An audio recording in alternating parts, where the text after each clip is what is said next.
Good morning, everybody, and welcome to Toolkit Tuesday. I'm super excited to have an amazing guest with us today to talk about this digital event space. And Jen is a rock star and has been doing work inside of this digital event world long before it became a necessity for all of us to embrace it fully. So welcome, Jen. I appreciate you being here this Tuesday morning. Hi, Lynn. It's my pleasure. Thanks for inviting me.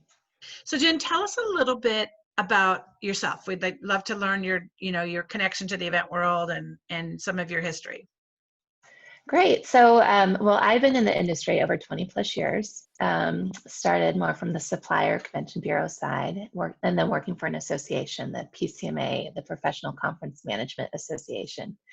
And while I was there in 2000, when the recession started, and the whole fear of digital starting to take over, concern came up. Our association decided to experiment with that and take it head on. And that was kind of my introduction to digital events. Our president CEO said, I don't think it's going to cannibalize. I think it's the future as everything is going towards digital. It definitely won't replace face-to-face. We all know that.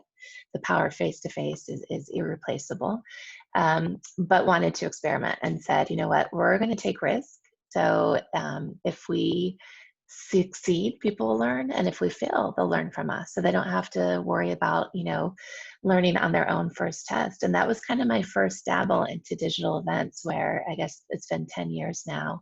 The first one I worked on and planned was in 2010, January of 2010, starting out with just 6 sessions and just pray not to mess up the first one. But that was kind of my journey into this space.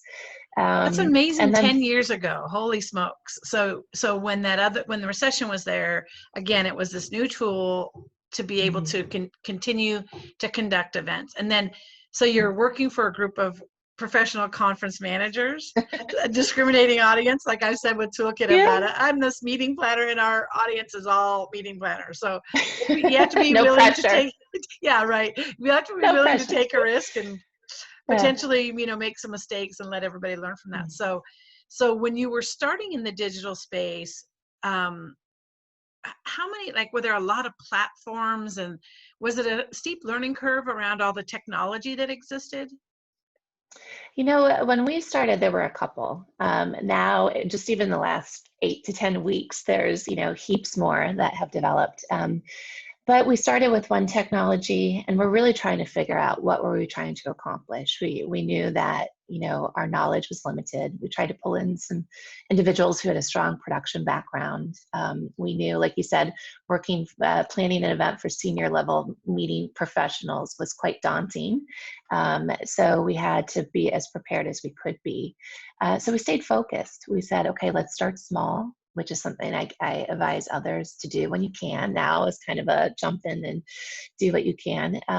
But we really tried to stay focused on what we were doing. And we live streamed with one the first year. And then the second year, we went to a platform and actually created the whole environment and mapped the whole experience. So yeah, now there's a lot more, opportunity. And 10 years ago, even though it doesn't sound that long ago, it seems like decades ago, because the technology that's available, the price, the affordability, it's really come down because there's more competition and as things have scaled. And then there's a whole toolbox, to borrow your word, available to you. So from, a simple Zoom meeting all the way up to platforms where you can have global presence and really engage. So it has been interesting to see in the last 10 years how we started from a couple options to a whole spectrum of opportunities. And when the clients are going through this process of, and like you said, you guys were experimenting because you knew I would assume you saw it as a supplemental offering, right? That there was this digital experience that mirrored a bit of what you were doing live and in person. And now, out of necessity, we are like, you're on the digital highway, here we go. There's no other options, no other ballrooms. It has to be digital. When you were thinking about the strategy in a digital event, what are some of the things that you would, identify, or like a process of identifying what worked in digital that that maybe did or didn't work in live? Like, how did you Yeah. evaluate what translated? Well, that's a great question. So, one, I'm going to share a story that was told to me. This was in 2012 at the producer we were working with. And as I was trying to figure out that whole transition process, he said, Jen, I vividly remember this conversation that we had on the phone. He said, Jen, you know the movie Harry Potter? And I said, of course I know Harry Potter. And he's like, okay, think through the attendee or the audience experience. You start with the book, right? It was written as a novel.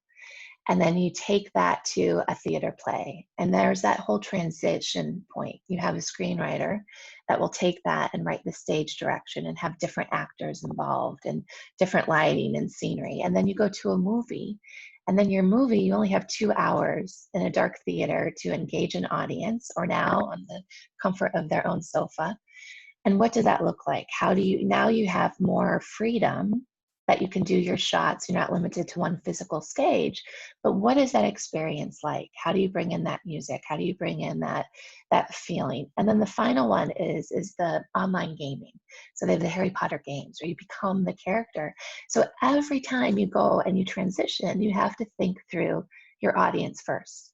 And how are they going to feel? How are they going to interact?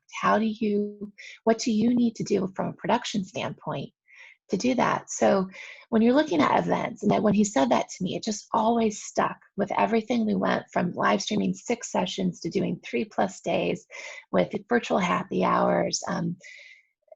We had to take that transition into what does that look like and really design it. So from taking that from your face-to-face to your online is, number one, looking at what are the key points on why they come to you. Is it not, and I know from past conversations, it's not necessarily the chicken dinner, even though people love chicken dinners or the Right. experiences. But what is it? Is it the networking? Is it that high quality education? And then if that education, who's the audience? And if people can't go to 10 breakouts, they can only go to a couple, you have to make those decisions for them. So there's a lot more thought process in Yes. how you're going to develop that experience for your online audience. Now, with that being said, there's also tremendous opportunity to engage. I have so many conversations where people say, we really don't know how we're going to engage our audience online. We go from a face-to-face, and I have to take a step back and say, okay, think of your face-to-face. You have your lectures, you have your workshops, but it's like you're giving everyone in the room a microphone, right? You have text chat, you have polling. So you have such an opportunity to transition, to translate that whole experience. So, when you're taking it from your face-to-face, it's looking at the audience, looking at what you're trying to achieve, and then looking at all those little interaction moments and how you engage that audience throughout. And then also looking at what's going on in their world. So when you have a face-to-face, you physically can see everyone, and that they're still on their phones, they're still connecting with home in the office. But when you're online, your competition is even more. You either have people knocking on the door, you have furry family members or children now coming in during this COVID space. So everything you do has to be intentional and provide them value, or else you're going to lose them because of all the demands in the world. I think those are really, really good points. I was talking to a client the other day about going virtual, having a digital experience. And, there was a committee, and 2 or 3 of the women jumped on, and they were just saying, I'm just over the Zoom meetings. And I was like, so that should guide us. If you're the attendee, that should guide us in our how we plan this experience. We might be using Zoom as the actual piece of technology, but it has to look and feel different than a Zoom meeting. And yet we had an event where, the intimacy of this Zoom, you're in Chicago and I'm here in Seattle, and it's like, I feel like we're just having coffee, we're just right by each other. And one of the speakers was a very high profile person, and they were speaking about how they started their business. And I think everyone I know in the chat, they kept saying, I can't believe I get to see her and listen to her in this most intimate way. And I thought to myself, we could have never recreated that in a ballroom. This the physical distance, the lighting, the kind of the invitation to participate was not as strong as it is in a digital space.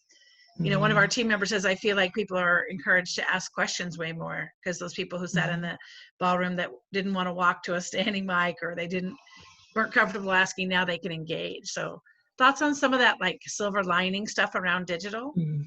I absolutely love that and totally agree. I mean, all these concerts where you get to see the performers in their living room singing, or just that intimacy that you have, and that very genuine moment where, worried about the perfect lighting, just where, it's more about that engagement and the content than knowing that everything is 100%, perfect in production. But, the Zoom meeting point that you bring up, I think is really interesting because it's so true. I hear it all the time too. And I read an article, actually interviewed with somebody I know who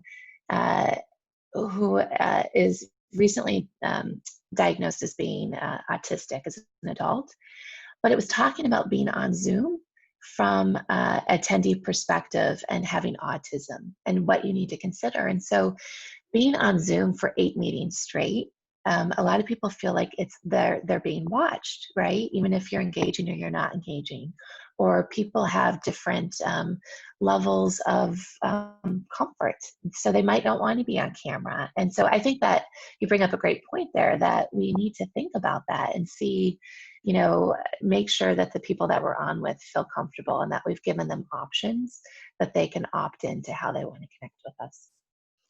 And so when you look at the digital experience, since you've been looking at it from a planner's perspective for so long, and then now with this surge of, requirement to use these things, what do you feel are like the wins of digital? Like, what are some of the things that, if we're talking to clients about, if they're weighing of whether they should go digital or not, and the pushback is, we're just tired of device Zoom team meetings, what are some of the ultimate leverage points or wins in digital that we just can't get in live? Well, one, it's a tremendous tool to diversify your risk. So we're living in a very unknown time. I know with clients and people who are calling me, we're figuring out, their events that are in 3 months or 6 months or 9 months. They don't know the state of the world and the place where the event's being held, or if their attendees can come. So digital events can be a tremendous way to diversify. If it's a hybrid, giving people access. If it's a completely virtual, you take out all of the unknown to be able to keep engaging your community and connect, even though everything around us might not be certain. And then there's different ways that you can have like hub meetings where you bring regional groups together and connect them on a digital. So one is it really can help you diversify. And if you're thinking about it ahead of time, you can be more strategic. Another one is it gives you a white canvas. So when you're planning face-to-face, you have a physical structure, you have a physical place. When you're doing the online, you can redesign your events. You can try new things. You can beta test. That's how I've learned. You asked me a question, how do I learn? You test things out and you get tremendous feedback. And the other one would be, now you have an opportunity to attract a new audience.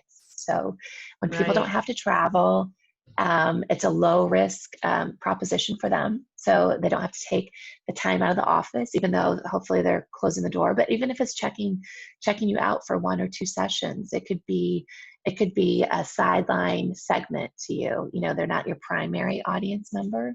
It could be geographical. It could be if you're a senior level meeting professional group, it could be junior meeting members. It could be your legacy planning. And I'm hearing this with groups that you can just have, I know Salesforce just had a meeting about a month or so ago. They had 15,000 face-to-face. This was their Sydney tour. They had over 80,000 join them online. So wow. you can really scale up and experiment. So and then with the efforts to bring them face-to-face, and this was something we had done when I was at PCMA. We were trying to prove that it didn't cannibalize. We had 73% of our people said that it was more likely they'd come face to face. And then we did an ROI report and proved that it brought over $1 million back to the association. So as meeting planners are looking on what to do now during these uncertain times, you can build for your future. You can engage your audiences now and then plan for the future, and in hopes to continue to build your face-to-face events. I am struck by what you're saying about, for so many years when we had the ability to even add a live stream, there was this reluctance to do that because the clients wanted this critical mass in a physical space, to create that live energy. And so there was a concern about the live stream ticket cannibalizing those who were coming in person. And so are you saying that your data supported that?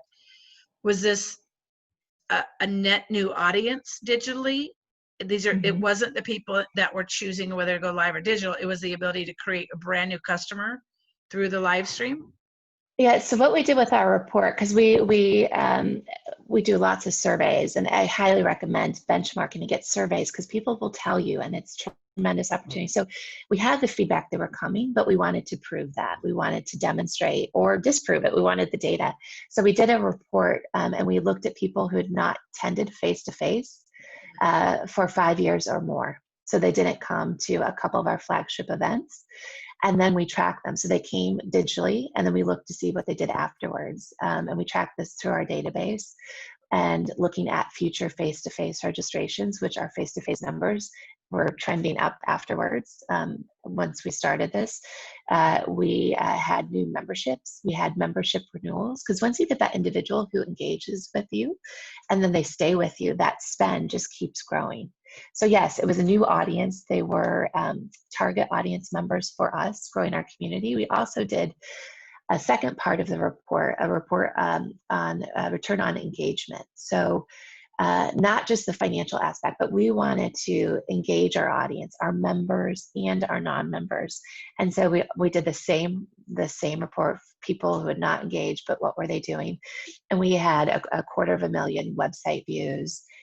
We had open emails over 100,000. So we were able to track and show that they were engaging with us, and looking at our information, being part of the conversation, even if they weren't spending money with us. So it was a great new way to build our community and to build future customers.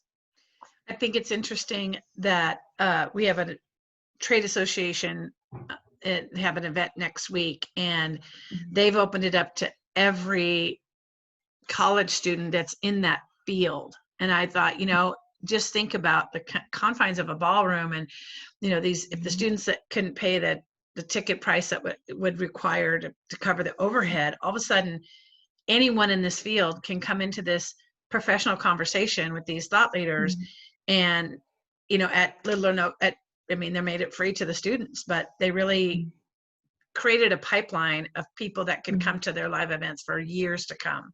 So it's that engagement, I think, when you expose it to them. Then I've had clients that have considered, like, let's just cancel the entire event for this year. And I think, don't you want to stay relevant? Don't you want to stay in front of them as a thought leader and produce great content? And so the pivot between live to virtual allows you to stay in the marketplace.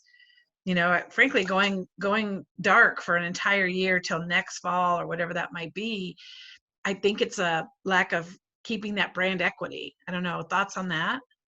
Absolutely. Well, and people need community now. All the groups I'm working with, community is one of the top, goals and values that we're with doing the digital, is that people need each other and they need networking, and all the effects that we're having is impacting everyone. And a number of the groups I'm working with are medical associations, and they're still trying to service patients and share research and develop cures. And so having that thought leadership, the research and development, the work that they're doing can't stop, and the mission can't stop. So it's trying to figure out, how do you continue that? And then you have all the stakeholders. You have the attendees and participants who need that knowledge and that community. But then you have the sponsors and the exhibitors that support your organization and also need that engagement. So if you take off a year, there's a lot of, it affects everyone. And I totally agree with you. The momentum is, if you can do it, the feedback has been incredibly positive with that loyalty and brand loyalty and helping people through these times. I'm also amazed at the economics of digital events. It's been really surprising to me as I uh, evaluate, live to digital, and I just think, whoa, I don't know if I'll do another live event again. Just the profit margin, and if that is the goal of the event, to a lot of these associations, their annual conferences, the thing that generates the money to allow them to operate their programs year round. So it's looking at that reduced overhead of no chicken and no, all of those expenses, and you're just like, wow, we can deliver content in a very efficient way at a very low ticket price and still make significant, revenue for the organization. Thoughts on the economics of digital? Yeah, yes, I agree with that. And then, but also there's a scale. So there's technology that you can do something incredibly cost effective, and like you said, deliver that value and that content. And then you can go all the way up to, if you're doing a global event and you need security, or there's amazing technology out there right now that during and post event, there's artificial intelligence that can help you search the data. It's shareable, shareable content. Search the content, and you can make that, a 360 experience. So when you're looking at your technology, I think you really want to look at that. Now, to your point, it really is scalable. Yeah. And if you're doing events, even if you're spending the money on the digital to buy this technology, which can add up sometimes.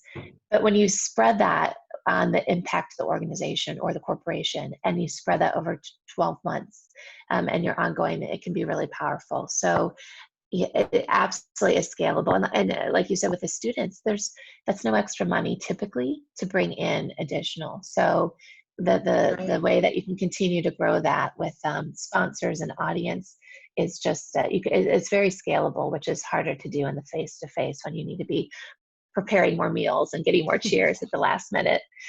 I used to say that, people, a lot of some vendors' pricing model was on a per person, or, there's things where I was like, it doesn't, whether we have 1 or 1,000 people show up, we're still going to plan. But I do have to say, I have an event that's been 1,500 to 2,000 for 10 years, and they're scaling, expecting 30,000. And that is freaking me out a little bit, because in my mind, I just keep having visions of, what does a lunchroom for 30,000 people look like? It's kind of like, okay, it's all online. It's okay. Then I keep thinking 30,000 users that are all going to have, we had an event with a couple hundred people, and they were all over the place as far as their ability to engage, to get in. And I'm thinking 30,000. I don't know. It's just kind of funny. It's if someone wanted to say that to me for a live meeting, I guess is what I'm saying, is it would really be like, whoa.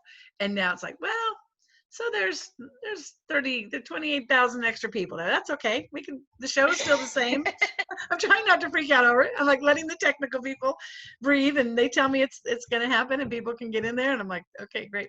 I do think it's interesting too, because I've kind of said that, the guest experience was not a heavy lift. People would be like, you need to go to the Hilton airport. People would get themselves there. You maybe give them directions, but they got the smartphone. They would maybe have to read a sign at the bottom of the escalator, so we're up on the 4th floor. But you get them up there, a little wayfinding signage, and then they're at the reg desk, and they may or may not have registered, but it's got a quick transaction, and they're down the hallway, sit down in the ballroom.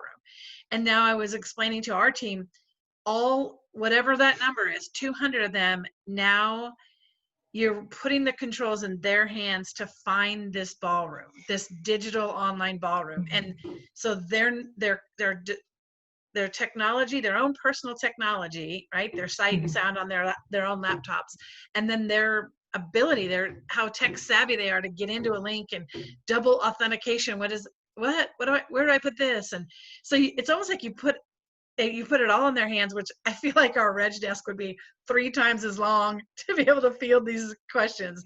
Do you feel the same way? Do you feel like there's this whole user element that we have to think about? Absolutely. And, planning a digital event timing wise, I find even more consuming with the time, because you're anticipating every single need. And to your point with technology, people have different comfort zones. They have different technology. And so when you're testing, it's when you're planning everything and looking at the user experience, you have to think through how this is going to work. And then you have to test and test and then test again and test on different platforms, test on different browsers, test on different phones, and anticipate what the problems are, and then have a team and an escalation plan on who can serve what, like how to do this quickly and then also create a tone that is very friendly and welcoming, because technology can be frustrating and everyone has a different, threshold of patience with that. So it's trying to figure out, and then also setting up experiences to give that opportunity to test it. So, with all the events I've always planned, there's things that we do because we've learned over the years to give them that opportunity to test things or to feel comfortable. And then to your point, letting them know where to go. So that whole anticipating and developing a space and then having a team on there to be able to answer their questions and guide them. And that they can ask questions at any time. It's like I try to tell some of my, sometimes chatting with face-to-face meeting planning friends, it's like giving everyone a mic in the room and someone being like, hey, what time does this reception start? Hey, what time, when can I get these CEUs? Hey, can you help me with my, my computer here? Hey, and you have to be able to respond. And so, so I even like to create little sheets. I call them moderator sheets, where you put everything that people can cut and paste. What's your upcoming event? How can people save to become a member? How can they, so that you anticipate all those needs? Because if you have 30,000 people coming, that's an amazing thing to have. And it is daunting to think, you have to keep extending that bridge table on how do you take care of them and make them feel welcomed in a space where now it's really kind of a one-on-one situation. Well, and then I think you've got the customer service, like you said, the tone being service oriented, like I think about even calling Comcast on an issue, and you get the service person who's super nice, but then you're like, I just want the tech guy to tell me to take this out and plug it in here. And so we've had experiences with the few that we've done so far around great tech support, but maybe not the service level, and then great service level, but not the technology knowledge to be able to assist to troubleshoot that thing. So yeah, it's a lot to think about. And I also think that the speakers, same thing, it wasn't a real heavy lift. They might have to prepare their message and submit their deck and maybe a bio and a photo. That's what was asked of them. And now you've put, they would roll up and go to the green room and they'd be mic'd and they would walk on the stage. It would be beautifully lit and they would have tested their PowerPoint, whatever it might be. So again, they could focus on their message and show up and let everybody else take care of that from the event, the planner side. Whereas now, I was doing a session the other day, I was speaking and I couldn't get on to the link they'd sent me. And I looked back and then they had sent me 2 separate links. So I couldn't get on. And then I'm this presenter. And I got on and it said waiting for the session to start. And I kept thinking I need a virtual green room. I need a minute to center myself and then make sure that, what does it look like on the screen? And I started when everybody else started. So it's this speaker anxiety around the technology working, and am I going to look and sound okay? And then also, so you're trying to be show ready, and also you're stressing over the technology. So I don't know, thoughts on the speaker side of things in a digital world? Any tips about that? Yeah, absolutely. And I feel your pain. I've had that happen to me and on both sides.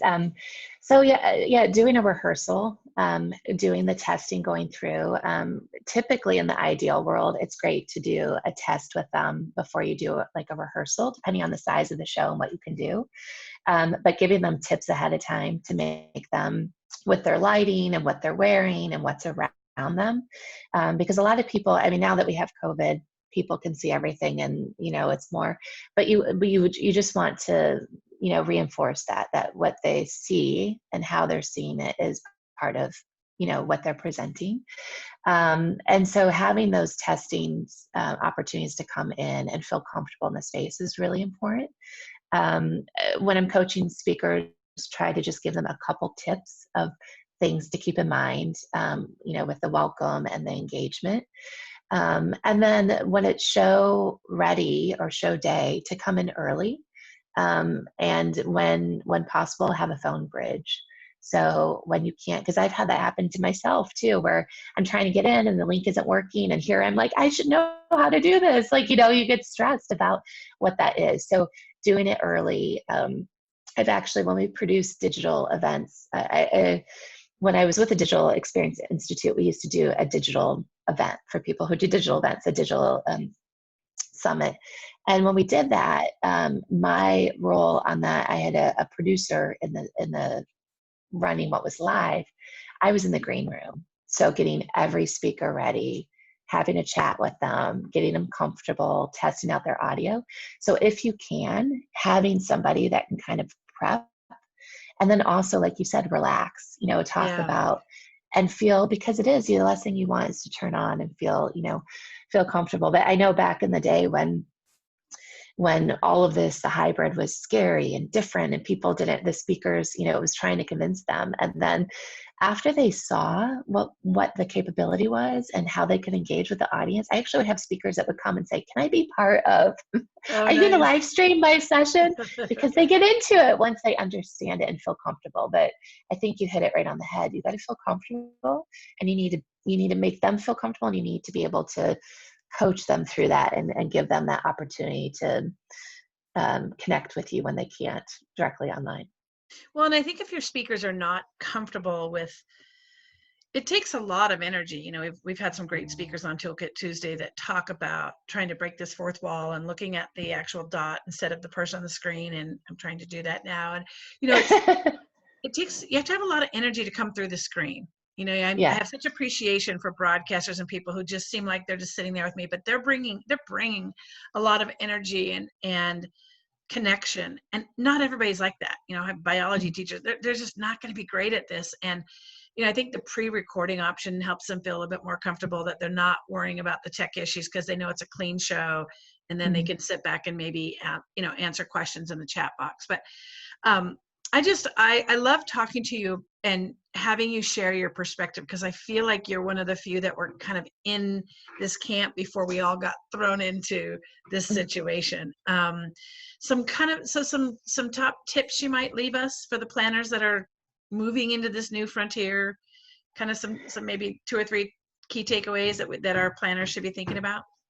Yeah, well, think of digital as a way to complement what you're doing and diversify your risk. So if you start that now, when you have to make those decisions, it can be less daunting. And the groups that have really been pivoting well have kind of had that in their mindset. So keep those options open. I would benchmark. It is a tremendous opportunity to learn about your audience and to grow future events. So do surveys, track your numbers, and try to do it consistently, because if you're just starting out, that will be a tremendous way to grow. And experiment. I love to beta test. If you beta test, it shows that you're being innovative. It shows that you're taking a risk. It shows that you're trying something and that you can change it. So for a lot, I know it's really overwhelming. Beta test something and learn from that. And then you're going to learn and you're going to continue to grow. And that's one of the really exciting things about digital, is that opportunity to be nimble, to respond to your audience and to grow. And, to your last point with that, with beta testing, if you have a speaker that doesn't feel comfortable, put them into an interview situation like you've done here. Right. You're awesome at interviewing, and the people that you pull out in these conversations that you get to invite everyone into this room with our coffee. Do experiment, look at that format to make them feel comfortable and have a good experience for your audience. So those would be kind of the tips to think about, as you're doing it, because it's a tremendous strategic tool to just broaden what you're doing with the events that you're planning and the audiences you engage. I think that's an amazing kind of summary of, and it to not be afraid of it, to run into it, to try it, to learn. We've been keeping a list of improvements on even the technology platforms that we're using. So I feel like we've become a great resource for them. Like, hey, great tool, we used it, but here's 10 things we learned from doing the event Thursday that you should consider. There were some navigation issues that were consistent across the users. So this is an improvement point for you as a platform. So I think there's the learning. And what I've been really thrilled about with creating Toolkit and the community is, I've had a lot of planners just be like, I don't know what I'm doing. I'm scared to death to try what. And so thank you for sharing best practices and lessons. But I think I would encourage everybody to, just to stay informed about this, to seek out thought leaders, to watch interviews, to read, to be open to coming into our community. If I don't know the answer, I'll direct you to somebody. But it's about that community of going, I don't think anybody's a pro status here. Although you are, Jen. You're No. I mean, we're all navigating this, and all yeah. of even the ones, even Janet Cooper, who did RSNAs, and was doing the live streaming, and now her team's doing the live streaming for years. It was picking up the phone, and it's figuring it out. She would be one of the first. We'd have these conversations. It's all about learning as you go and sharing experiences and saying, I'm trying to figure this out. How would you, I do this all the time with others in the industry. How did this work? What did you learn from this? And reach out to me, reach out to you. It's amazing what you're doing with Toolkit and sharing that. But I think that's so important. Lean on others and share, because that's what this space is all about. Well, I'm so glad that we got connected. I just really see you as an amazing resource, and we'll make sure that your information is in the email with the link to the video so people can reach out to you on LinkedIn and connect for other answers. But great time today. Thank you for your insights. Please be well, be safe, and we'll talk to everybody next week. Thank you for joining us. Thanks so much, Jen. Thanks, Lynn. My pleasure.